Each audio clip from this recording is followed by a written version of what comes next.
चंद्रगिरी माँ माथे नवा के हो भक्ति से लगाबो चंद्र प्रभु प्रभु के जयकारा, चंद्र प्रभु प्रभु के जयकारा। चंद्रगिरी माँ माथे नवा के हो भक्ति से लगाबो चंद्र प्रभु प्रभु के जयकारा, चंद्र प्रभु प्रभु के जयकारा।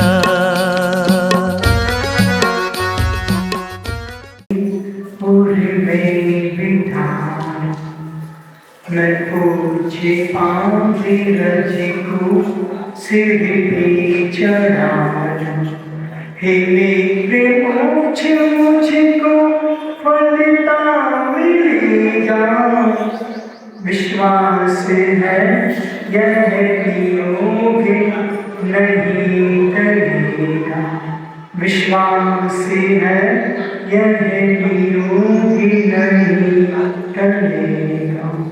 अनंत से परमेश्वर की भगवान होगी, देवादेवी कृष्णचंद्र प्रभु भगवान की, गुरुदेव भगवान श्री विद्यासागर जी महाराज की, गुरुदेव भगवान श्री समय सागर जी महाराज की, ज्येष्ठ मुनि श्री सागर जी महाराज की, तीन कमलों को टिप्पणी महाराज की। और समय दे रही हमें नहीं लगा कोई बात नहीं।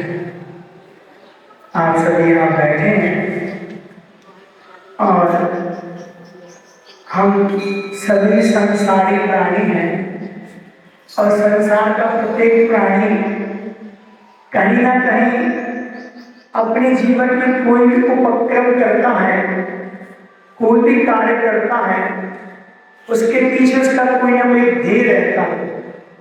हम कोई भी पुरुषार्थ करें, चाहे वो लौकिक क्षेत्र हो, चाहे वो पारलौकिक क्षेत्र हो, सामाजिक हो, पारिवारिक हो, किसी भी क्षेत्र में जब व्यक्ति कुछ करता है उसके पीछे कोई ना कोई उद्देश्य रहता है। कौन सा उद्देश्य रहता है? आप सभी क्या चाहते, क्या चाहते? धर्म कर रहे महाराज, चंद्रगिरी में आके आपके पास बैठ गए, आप आए, हम यहाँ बैठकर पूजन कर रहे हैं, गुरु की आराधना कर रहे हैं, ये सब पुरुषार्थ किस लिए, किस लिए करते? आत्म तत्व की प्राप्ति। आत्म तत्व की प्राप्ति कहने में तो बहुत आसान है, लेकिन प्राप्त हो जाती क्या है? कुल मिला के अगर अपन प्रैक्टिकली देखें तो हर व्यक्ति सुख चाहता है, नहीं चाहता ना? हम ये सारे उपाय किस लिए कर रहे हैं? हमारे जीवन की सुख और शांति के लिए। लेकिन वास्तव में देखो, हम चाहते तो सुख और शांति हैं, लेकिन हम जितने भी जीवन में उपाय करते उसको पाने के लिए वो सारे मुझे अशांति और दुख की ओर ले जाने वाले होते हैं। हम चाहते हैं कि घर गृहस्थी में महाराज को सुख प्राप्त हो, तो क्या प्राप्त होता है? नहीं होता। हमारे अंदर के जो भाव है वो मुझे, जो भी हम कुछ करने का भाव रखते हैं वो सब दुख और अशांति की ओर ले जाने वाले होते हैं। आचार्य महाराज कहते हैं शांति तुल्यम तपो नास्ति। आचार्य महाराज कहते हैं शांति तुल्यम तपो नास्ति, संतोषा न सुखम परम, नास्ति तृष्णा समो व्याधि, ना धर्मो दया पड़ा। क्या हुआ इसका मतलब? संसार में शांति के समान कोई सब तप नहीं है। सबसे बड़ा तप क्या बोल दिया? शांति है। लेकिन आप अगर तप करते हैं तो वो शांति को तो देने वाला हो ही नहीं रहा। आप जो भी कार्य कर रहे हैं, आपके जीवन में शांति आ रही कि नहीं आ रही? कितनी आ रही है?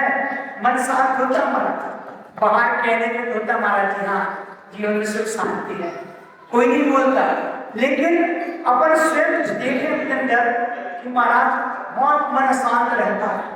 संकल्प विकल्प कई प्रकार के होते रहते हैं, तो वो तब कहाँ है?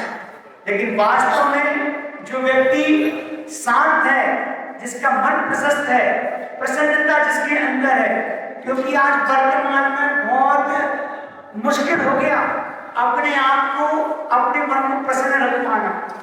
जीवन की भागम भाग में, इस भाग दौड़ में इतनी व्यस्तता है कि महाराज अपने लिए और अपनों के लिए समय ही नहीं है हमारे पास, है कि नहीं है? देखो कि मन से पूछो, मन कहाँ से शांत है? बहुत बड़ी चाह रखते हैं, बहुत बड़ी चाह है, क्योंकि हमारी चाह भी खत्म नहीं होने वाली और वह चाह ही दाह को उत्पन्न करने वाली है। संतोष जीवन में हो तो वो सुख को देने वाला हो, लेकिन सुख नहीं है, संतोष नहीं है तो सुख भी नहीं है। तृष्णा इतनी ज्यादा है कि वो हमारे रोग को उत्पन्न करने वाली है। ये जितने भी रोग हो रहे हैं ना, ये मानसिक और शारीरिक, हमारी तृष्णा की कोई सीमा नहीं है, जितना मिले उतना कम है। और मिलते मिलते पानी की चाह में कुछ थोड़ा बहुत गड़बड़ होता है तो व्यक्ति डिप्रेशन में चला जाता है, जाता कि नहीं जाता? अंदर से इतना पीड़ित होता है कि सारा सिस्टम हिल जाता है। सबसे पहले वो क्या पकड़ के बैठ जाता है? अपना सीना पकड़ के बैठ जाता है। ऐसे होता है ना, जब कुछ भी थोड़ा बहुत हुआ तो सबसे पहले स्टॉप करना आता है हृदय में। आज सबसे ज्यादा व्यक्ति परेशान है, हृदय रोग से परेशान है। उसके कारण यही है कि बहुत बड़ी इच्छा है, बहुत पाने की इच्छा है, नहीं मिलता तो सबसे पहले दिक्कत यही हो जाती है। तो कहीं अटैक होता है, कहीं हार्ट फेल हो जाता है। हमारी प्रसन्नता कहाँ चली गई? वो जो सुख, जो प्रसन्नता है, वो संतोष के द्वारा ही प्राप्त होता है और वो संतोष हमारे पास है नहीं। एक सज्जन हमारे पास आए, परिचित थे, जीवन भर से कमाने खाने में जीवन निकाल दिया। व्यवहार की बात करो तो व्यवहार से थोड़े से शुष्क थे। शुष्क समझते ना, मतलब मधुरता नहीं थी, मिठासता नहीं थी। और वो 50-55 साल की उम्र में हमारे पास आए, हम कुंडलपुर में थे और उन्होंने बोला, महाराज आशीर्वाद दो, हार्ट की सर्जरी करा के आए। आप लोग भी यहाँ कोई ना कोई होगा, इसकी वजह आपका हार्ट की सर्जरी है, आपको हार्ट सर्जरी करा, अच्छी बात अगर एक आदमी हो तो। प्राय करके कुछ ना कुछ रिस्टेंट मिल जाएंगे, कुछ ना कुछ तो होता ही रहता है। वो आए, उन्होंने बोला कि महाराज हार्ट की सर्जरी करके आए, आप आशीर्वाद दो। तो उनके व्यवहार से परिचित थे, सहसा हमारे मुख से निकल गया, दिल खोलकर हंस लिया होता, दिल खोलकर हंस लिया होता अपनों के साथ या यारों के साथ, तो दिल न खुलवाना पड़ता हजारों के साथ। अब बैठे नहीं है, इतना समय नहीं है कि हम अपनों के साथ बैठ के थोड़ी सी हंसी मजाक कर ले, थोड़ा मुस्कुरा ले, प्रसन्नता के साथ जीवन जी ले, तो ऐसा तो होगा ही। इसलिए सबसे जरूरी है जीवन में शांति। बस शांति किसी तब से कम नहीं है।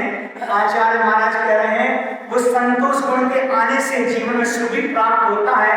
हमारी तृष्णा कम होगी, उससे हमारे जीवन के रोग व्याधि आदि दूर होंगी। और सबसे बड़ी बात कि धर्म किसे कहा? जो दया से सहित हो, है ना। हम देखें हमारे जीवन में कितनी दया करुणा है।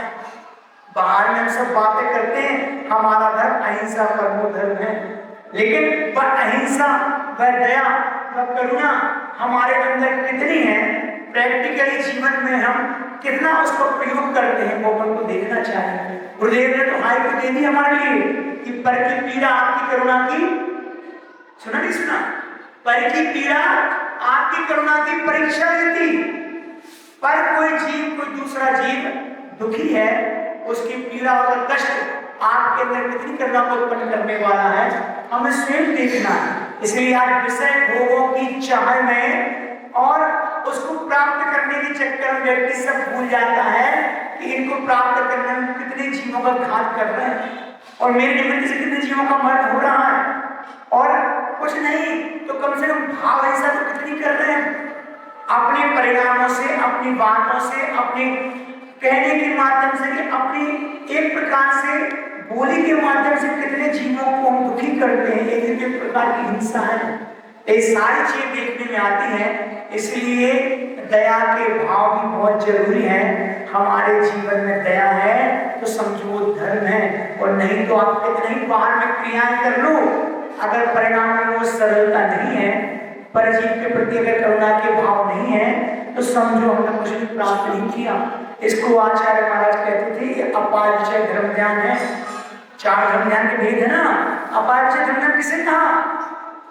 दूसरों के दुख कैसे दूर हो भगवान, सोचना मात्र है, मन में मात्र इतना सोच लो कि भगवान इन दुखी जीवों के दुख दूर हो, इनके कष्ट दूर हो, इनको सम्यक दर्शन की प्राप्ति हो, ये धर्म से जुड़े, ऐसी भावना करने से हमारा धर्म ध्यान हो रहा है। उस जीव का पुण्य पाप उसके साथ, लेकिन मात्र पर जीवों के प्रति अच्छी भावना रखना भी एक प्रकार का शुद्ध धर्म ज्ञान है, जिसमें न पैसा लगता न शरीर को कोई श्रम लगता, मात्र मन से सोचना मात्र है। लेकिन अपन वो भी नहीं सोच पाते, क्यों?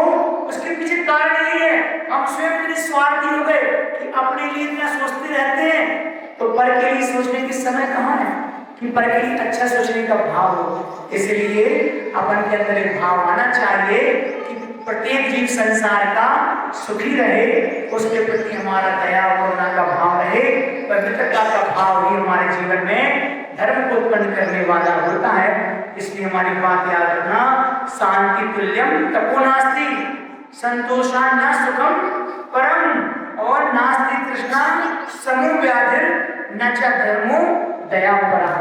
धर्म वही है जो दया से उद्भूत हो, दया से सहित हो, वही धर्म हमारे जीवन में कार्यकार होता है। ये सारा जितना उपक्रम आप लोग करते हैं उसी दया करुणा के लिए, आत्मा की विशुद्धि के लिए बड़े उपक्रम करते हैं, हमारी आत्मा विशुद्ध हो। इन्हीं भावनाओं के साथ भगवान श्री विद्यासागर जी महाराज की